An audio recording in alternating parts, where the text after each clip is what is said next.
Selamat sore saudara, kembali kami hadir dalam Kaltara Bicara bersama saya, Tuda Stefan. Insan perfilman di Kalimantan Utara semakin menunjukkan eksistensinya. Salah satunya adalah satu karya perfilman yaitu Tapal Batas yang mengangkat tema yang luar biasa, yaitu bagaimana kehidupan seorang guru di wilayah perbatasan. Dan dalam Kaltara Bicara hari ini kita akan membahas tentang geliat dunia perfilman di Kalimantan Utara. Dan bersama dengan kami sudah hadir Kun Imam Jihato yang merupakan sutradara film indie yang berjudul Tapal Batas. Selamat sore, Bang Jindan. Sore, Bang. Apa kabar? Baik. Terima kasih tentunya di sela-sela kesibukannya bisa hadir di Kaltara Bicara sore hari ini. Siap, Bang. Baik, Bang Jindan, kita langsung saja berbincang terkait bagaimana geliat dunia perfilman di Kalimantan Utara. Pertanyaan pertama, apa yang menjadi alasan Bang Jindan akhirnya menekuni bidang ini khususnya untuk perfilman sendiri? Menurut saya perfilman ini adalah satu hal tantangan yang baru buat saya. Dengan basically yang saya pertama dasarnya adalah fotografer. Saya mencoba bagaimana cara mengembangkan diri menjadi seorang sineas dengan cara belajar, mencari ilmu. Buat saya belajar itu adalah dari guru yang terbaik adalah sebuah dari pengalaman. Jadi saya karena berteman dengan teman-teman para sineas hingga akhirnya terpancing diri sendiri nih. Ayo bagaimana caranya jadi sineas, salah satu sineas yang ada di Kalimantan Utara. Gitu. Berarti itu awalnya sampai akhirnya tertarik. Nah, awalnya sendiri akhirnya tercetus ide. Kita kembali ke Tapal Batas. Ini kan bisa dikatakan juga salah satu film indie yang sangat berpengaruh sekali ya di Kalimantan Utara karena mengangkat isu yang memang sangat luar biasa, guru di perbatasan. Nah, sampai akhirnya ada ide untuk membuat film Tapal Batas ini sendiri seperti apa? Ini sebenarnya garis besar yang saya tarik itu dari beberapa narasumber yang sebelum ketika kita melakukan pembuatan sebuah film itu kita melakukan riset beberapa dulu. Ada beberapa guru yang mengalami hal yang seperti ini gitu ketika dilema di antara dua pilihan, Bang, terus dihadapkan dengan persoalan tentang nasionalis gitu. Jadi hingga akhirnya mereka bagaimana cara mereka beradu dengan dirinya sendiri. Apakah mereka harus mengikuti egoistiknya atau dia memang tetap dengan diri sendirinya gitu. Jadi kenapa saya mengangkat film Tapal Batas ini memang dasarnya ini adalah salah satu isu yang seksi ya, Bang. Ya. Ini yang ada di nasional ini adalah isu yang seksi. Betul. Bagaimana cara siapa lagi yang memperhatikan seorang guru kalau bukan dari pihak pemerintah sendiri gitu, Bang. Tapal Batas ini mungkin bisa menjadi salah satu contoh sebagai media belajar yang merdeka seperti yang kurikulum terbaru saat ini. Setelah itu juga secara nasionalis bisa ditiru, Bang. Jadi banyak unsur yang memang di dalam Tapal Batas ini yang saya sajikan dalam bentuk film itu biar dapat diterima di khalayak ramai, Bang. Oke, berarti itu awalnya ya sampai akhirnya tercetus untuk Tapal Batas ini sendiri. Nah, untuk proses produksinya sendiri berapa lama untuk membuat Tapal Batas, film Tapal Batas ini? Kemarin ini karena Tapal Batas ini adalah sebuah film yang mengikuti kompetisi, Bang. Jadi memang kita dikejar dengan deadline yang betul-betul singkat. Jadi dari awal post production hingga akhirnya selesai dan lain-lain itu memakan waktu kurang lebih sekitar seminggu, Bang. Hanya seminggu? Hanya seminggu, Bang. Luar biasa. Iya. Dan setelah memang dalam proses seminggu ini apa saja yang sudah dipersiapkan dan akhirnya dalam proses pengambilan gambar dan lain sebagainya itu memakan waktu berapa lama? Sampai akhirnya rilis untuk film tersebut. Yang jelas kita pasti melakukan research dulu, research lokasi dan lain-lain, yang mendekatin dan bisa menghantar cerita ini bagaimana caranya cerita ini tersampai dengan sesuai fakta yang ada di lapangan gitu. Jadi kita melakukan research dan lain-lain, terus melakukan syuting itu sekitar kurang lebih 4 hingga 5 hari. Setelah itu masuk ke bagian editing. Editing itu sekitar 2 harian gitu. Bisa dikatakan ya kelar dalam waktu 1 minggu itu udah kelar semua. Itu 1 minggu udah semuanya ya berarti? Udah semua. Luar biasa sekali, 1 minggu sudah mendapatkan satu buah film. Itu pengambilan gambar juga 1 minggu itu? 1 minggu itu. 1 minggu itu ya. Nah, kalau untuk lokasi pengambilan gambarnya sendiri, ini mengambil lokasi di mana? Untuk lokasinya penggambarannya itu adalah sebenarnya daerah Krayan. yang ada di perbatasan secara langsung. Cuman karena kita terkendala dengan waktu dan terkendala dengan geografis yang lumayan jauh antara Krayan dan Tanjung Selor tentunya. Jadi kita mengambil hal-hal yang mirip sebisa mungkin, semirip mungkin yang ada di daerah perbatasan. Entah itu dari bagaimana cara dia lokasi yang memang masih bisa tergolong, bisa dikatakan adalah daerah tertinggal gitu. Jadi kita mengambil hanya kemiripan dan tentunya di dalam film itu saya menjual, bukan cuma menjual tentang cerita Bang, tapi ada beberapa item yang memang saya sengaja untuk tampilkan. Ini adalah citra bahwa Kaltara itu adalah pusatnya Green Borneo. Dalam artian memang di situ adalah hutan hijaunya Borneo. Saya selalu tampilkan di dalam setiap pembuatan film yang saya lakukan di Tanjung Selor Bang. Oke. Kalau kita melihat tadi memang saya sempat melihat juga film Tapal Batas ini. Dilihat beberapa lokasi ini kan memang ikonik sekali, seperti misalnya gedung sekolah, dan memang ada beberapa pemandangan alam yang memang luar biasa, yang memang khas dari Kalimantan Utara. Nah, itu apakah memang sudah dilakukan riset atau survei terlebih dahulu sehingga akhirnya memilih lokasi tersebut yang bisa menggambarkan bahwa inilah kondisi keadaan real dari pendidikan yang ada di perbatasan? Ya, betul. Sebelum kita turun ke lapangan, kita ada tim survei yang untuk memang menentukan bahwa lokasi ini memang sangat cocok dan memang sebisa mungkin kita mendekatin dengan kata real yang ada di lokasi. Jadi memang ada beberapa, setelah video ini rilis, ternyata ada beberapa koresponden yang masuk ke kita juga mengatakan bahwa Bang, terima kasih sudah mengangkat film ini. Ini adalah memang kehidupan kita. Ini adalah kehidupan kita. Ternyata film ini secara memang dibuat dengan rekayasa Bang ya. Kita bisa katakan ini adalah sebuah rekayasa, cuman ternyata di balik sebuah film itu meskipun ini hanya fiktif, tapi ada kenyataan yang terjadi. Ada kisah nyata di sana. Iya, betul. Jadi setelah kita melakukan research dan lain-lain, terpilihlah di daerah Sekatak itu ada sebuah tempat, satu lokasi sekolah yang memang saat ini masih digunakan untuk belajar. Yang ada di tayangan itu ada masih di daerah Tanjung Selor. Itu adalah sekolah bantu sekolah bantu gitu. Jadi dia ada anak-anak yang dari lokasi pedalaman yang jauh dari akses sekolah negerinya Bang. Jadi mereka itu berkumpul di satu tempat yang ada di situ, hingga akhirnya mereka dengan keinginan yang kuat untuk belajar, karena nggak bisa menempuh jarak yang jauh, karena nggak ada kendaraan dan lain-lain, hingga akhirnya mereka berkumpul di situ. Datanglah seorang guru, mereka belajar di situ Bang. Oke, baik. Nah, ini kalau kita melihat sendiri kan aktor-aktornya juga ya yang memerankan di film Tapal Batas ini sepertinya memang asli dari Kalimantan Utara. Nah, ini untuk pemilihan aktor-aktornya sendiri ini seperti apa ini, Bang Jindan? Untuk beberapa film yang saya bikin ini, aktor yang memang saya bentuk itu adalah aktor yang bisa dikatakan udah setengah jadi Bang. Jadi memang saya selalu menggait teman-teman yang dari basically-nya itu adalah konten kreator. Jadi yang para pemain ini adalah memang konten kreator yang basicnya YouTuber Bang. YouTuber? Ya, oh jadi rata-rata aktornya ini YouTuber ya? YouTuber. Karena hal yang di sini belum ada ya, memang kayak kelas teatrikal belum ada di Tanjung Selor, belum ada. Jadi kita memang masih kesulitan untuk mencari talent. Jadi bagaimana cara saya untuk mendapatkannya ya dengan cara searching teman-teman yang ada YouTuber itu. Mereka punya kemampuan, saya lihat, saya coba ajakin, ayo gitu. Dan rata-rata di Tanjung Selor ini konten kreatornya berbakat Bang. Berbakat ya? Berbakat sekali mereka. Berbakat untuk melakukan acting seperti yang ada di Tapal Batas tadi ya? Benar. Dan semoga nggak ada kendala juga. Ini akan Tapal Batas ini kita akan membuat sebuah tulisan menjadi bentuk buku membentuk seperti novel. Dan kita harap sih semoga cerita ini bukan cuman hanya berakhir di kompetisi Bang. Betul. Jadi semoga cerita ini akan berkembang luas dan ya syukur-syukur bisa dilirik dari secara profesional. Jadi nggak kira kita ayo sama-sama kita ini isu yang lumayan seksi buat saya gitu. Betul. Kita angkat terus kita gaungkan kancah nasional. Syukur-syukur bisa mengikuti jejaknya Laskar Pelangi, Bang. Tentunya. Jejaknya Laskar Pelangi ya, untuk dapat difilmkan secara nasional seperti itu ya.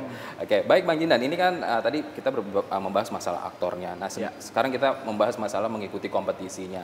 Nah, untuk dalam kompetisi ini sendiri, apa yang menjadi hambatan ataupun yang akhirnya menjadi sebuah hal yang mungkin ini menjadi catatan Bang Jindan sendiri saat mengikuti kompetisi ini?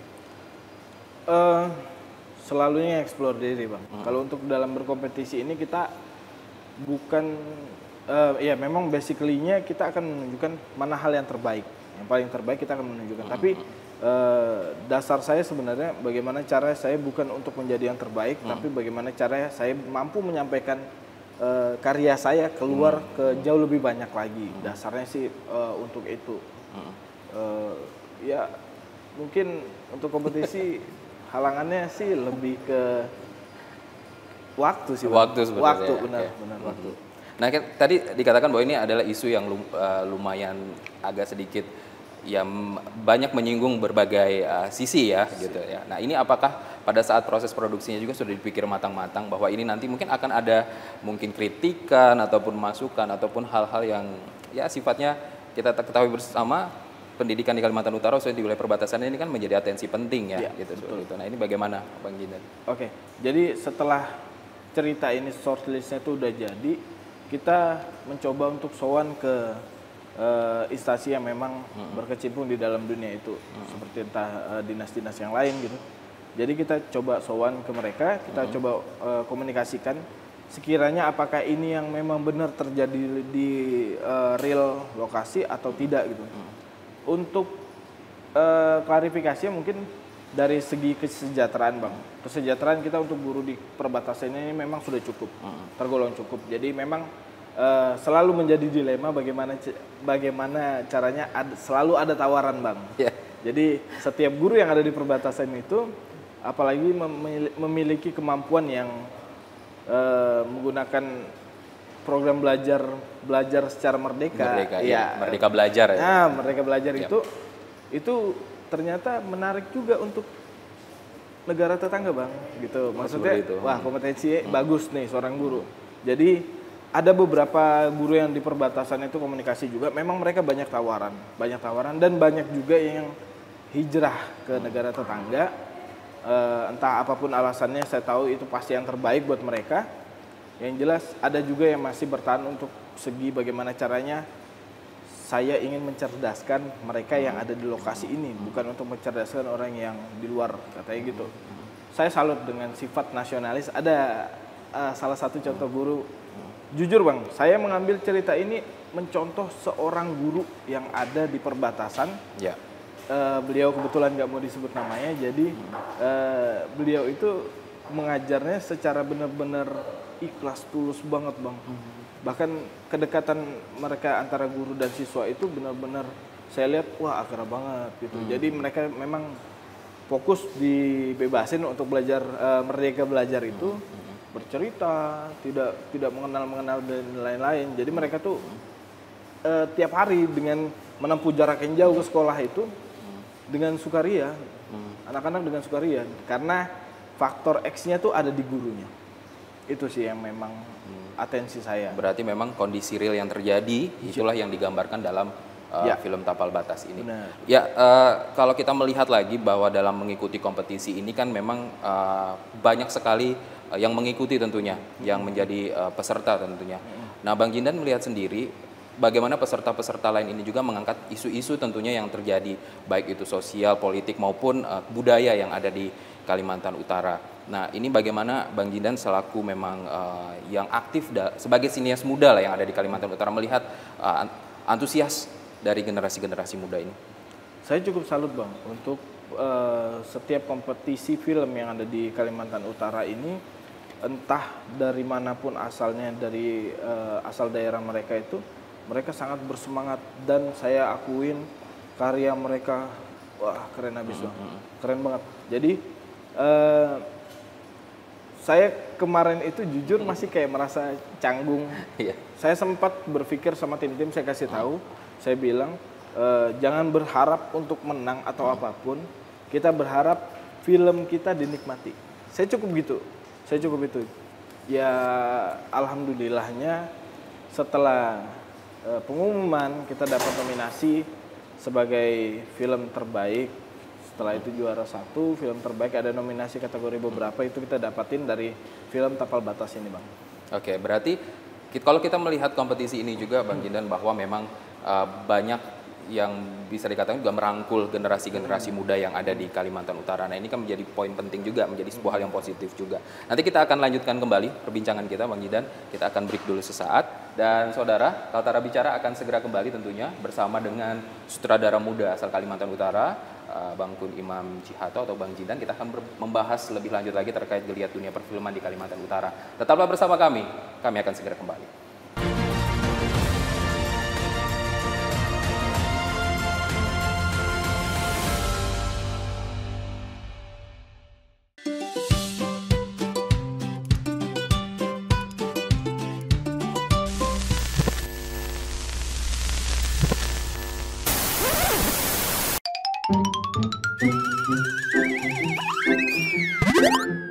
Halo Sobat Digital, aku Modi. Nggak asik kan nonton TV bersemut kayak gini? Ayo segera beralih ke TV digital. Bagaimana ya kalau TV kita belum TV digital? Segera pasang set-top box ke TV analogmu. Yuk coba lihat sekarang. Gambarnya lebih bersih, suaranya lebih jernih, yang pasti canggih dan banyak programnya. Ayo, segera beralih ke TV digital. Bersih, jernih, canggih.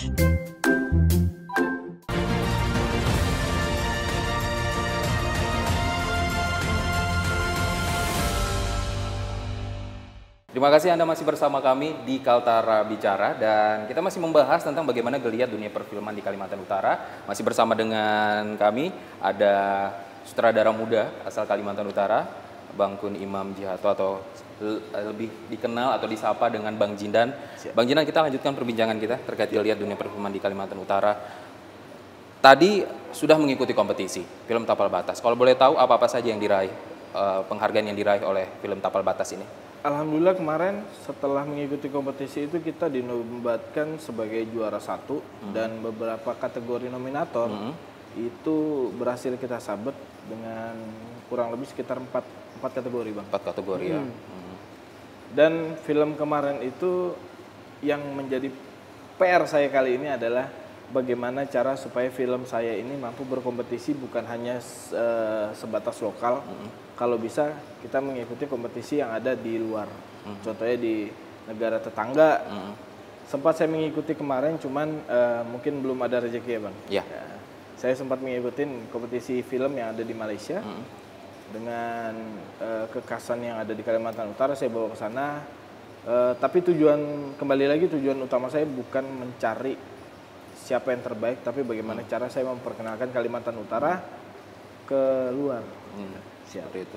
Melalui film tadi. Melalui film tadi, Bang. Nah, ini kalau kita berbincang juga terkait perfilman ini, Bang Jindan. Tentunya kan tadi dikatakan juga bahwa banyak generasi muda di Kalimantan Utara ternyata memiliki minat terhadap film, membuat film-film indie. Nah, apakah sudah ada komunitas memang yang merangkul untuk generasi-generasi muda ataupun yang memang memiliki minat terhadap film ini, khususnya di Kalimantan Utara? Untuk komunitas saat ini mungkin masih belum terbentuk secara masif ya, Bang. Cuman pada saat ini posisinya itu bergerak maju. Jadi memang ada perkembangan dari yang dulu masih diam hingga akhirnya sekarang sudah lumayan bergerak untuk maju ke depan. Harapan saya sih mungkin ada satu wadah yang memang bisa menaungi seluruh komunitas sineas. Bahkan di dalamnya itu ada anak teatrikal yang dibentuk. Hingga akhirnya ayo sama-sama kita jadi saling berkesinambungan ketika para sineas, para film butuh talent, ada talent dari teman-teman teater. Seperti itu, Bang, paling. Ya. Komunitas memang belum terbentuk, tapi memang minat banyak sekali ya dari generasi muda. Nah, apakah memang sebelumnya sudah pernah berkumpul kah untuk saling mungkin bertukar pikiran terkait untuk bagaimana membentuk komunitas ini antar sama sineas muda yang ada di Kaltara? Selalu Bang, untuk komunikasi kita selalu bangun komunikasi ke sesama teman-teman sineas. Setiap kegiatan itu selalu mengangkat sebuah tema. Dan kita akan mencoba komunikasikan ke teman-teman dalam artian seperti tema ini, si A ngangkat tema ini, si B ngangkat tema ini. Komunikasinya selalu terjadi Bang, setiap mendekati kompetisi itu. Pasti ya. Ya, yang saya harap sih lebih banyak lagi mungkin bukan hanya pada saat kompetisi ya. Jadi kita akan bersama-sama, ayo bagaimana caranya punya cita-cita nih, bikin satu film yang gede, tapi para sineas lokal semua berkumpul. Saya inginnya kayak gitu Bang. Ya, semoga. Ya, semoga di waktu yang tepat nanti semuanya bisa terrealisasi seperti itu ya. Betul. Kalau untuk pemerintah sendiri, dukungan dari pemerintah terkait memang masalah merangkul sinias-sinias muda ini. Salah satunya memang kemarin kan ada kompetisi ini kan dibuat juga oleh pemerintah provinsi. Nah, apakah memang pemerintah provinsi juga memiliki sebuah rencana untuk merangkul sinias-sinias muda ini? Ya, saya juga sempat berkomunikasi dengan beberapa teman-teman yang ada di provinsi, tentunya yang ada di Dinas Pariwisata. Mereka punya keinginan yang benar-benar bagaimana caranya, ayo kita mengenalkan Kaltara lebih jauh lagi dengan konsep yang mungkin berbeda-beda. Ada yang teman dengan keahlian karya-karya yang lain, dan mereka juga merangkul para teman-teman sineas ya dengan cara membuat sebuah kompetisi film yang seperti ini.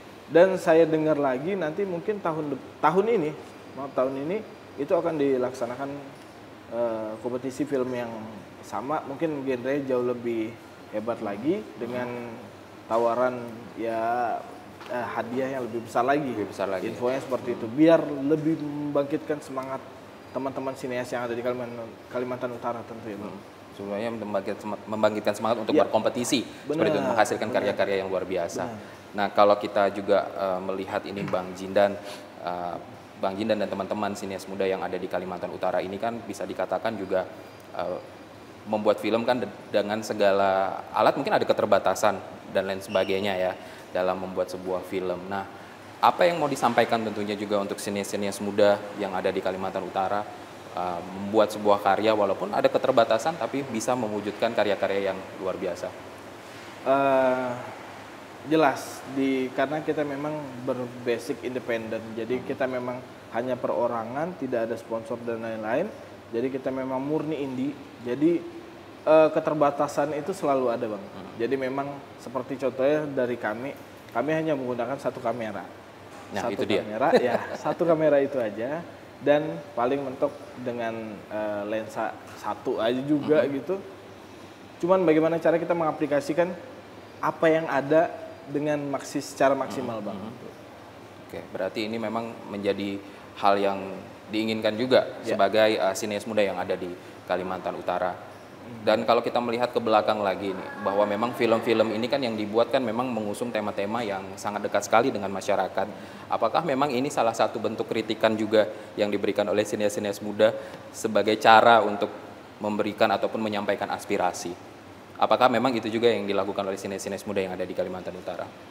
Ya, untuk saya pribadi Bang, mungkin bagaimana cara mewujudkan sebuah seperti gini. Jadi film buat saya adalah bagaimana cara saya demonstrasi diri saya sendiri. Bagaimana cara saya meluapkan emosi yang ada di dalam dada saya nih. Terus saya keluarkan ya dengan cara yang mungkin bisa dikatakan dengan cara elegan. Ya, dengan membuat karya itu, membuat sebuah film. Saya rasa mungkin teman-teman pada berpikir yang sama. Apa yang ada di imajinasi di kepala, kalau hanya untuk dipendam, itu adalah sebuah hal yang sayang banget. Jadi bagaimana caranya, ayo sama-sama kita wujudkan nih yang ada mimpi di kepala, kita keluarkan menjadi sebuah film. Apapun genrenya, apapun bentuk film yang saya tahu itu adalah hal yang paling baik yang dilakukan oleh seseorang. Oke, ini pertanyaan terakhir nih Bang Jindan. Siap. Apa yang ingin disampaikan tentunya untuk generasi muda, khususnya untuk perfilman yang ada di Kalimantan Utara sendiri? Saya harap mungkin sineas-sineas yang ada di Kaltara jauh lebih banyak lagi saat ini. Mungkin suatu saat bukan di kompetisi kita bertemu, tapi di kolaborasi. Harapan terbesar saya adalah bagaimana cara kita berkolaborasi, membuat sebuah karya yang bisa dikatakan lingkupnya itu secara nasional. Kita jangan pernah mau ketinggalan dengan daerah lain. Itu sih yang ingin saya sampaikan. Ada film yang akan dibuat dalam waktu dekat? Untuk saat ini lagi menyusun skrip. Kemungkinan ya ceritanya masih proses riset juga. Tapi pasti nanti ada kelanjutannya, Pak. Oke, baik. Kita tunggu tentunya karya-karya terbaru, film-film indie dari Kalimantan Utara, dan semoga ini juga film dapat memberikan sebuah tontonan yang bisa dinikmati oleh tidak hanya masyarakat di Kalimantan Utara, seperti juga yang Bang Jindan sampaikan, tapi masyarakat di skala nasional bahkan internasional. Oke, baik. Sekali lagi terima kasih Bang Jindan untuk waktunya, untuk perbincangannya. Ini luar biasa sekali bagaimana kita melihat geliat dunia perfilman di Kaltara. Sukses selalu, kita tunggu karya-karyanya. Ya, saudara, demikianlah perbincangan kami bersama dengan sutradara Tapal Batas, Kun Imam Jihato, terkait bagaimana geliat dunia perfilman di Kalimantan Utara. Harapan kita tentunya perfilman di Kalimantan Utara dapat menjadi sebuah karya yang luar biasa. Tidak hanya di lingkup Provinsi Kalimantan Utara, tapi juga nasional, bahkan di internasional. Demikian Kaltara Bicara hari ini. Saya Tudas Stifan mewakili kerabat kerja yang bertugas mengucapkan terima kasih atas perhatian dan kebersamaan Anda. Selamat sore, sampai jumpa.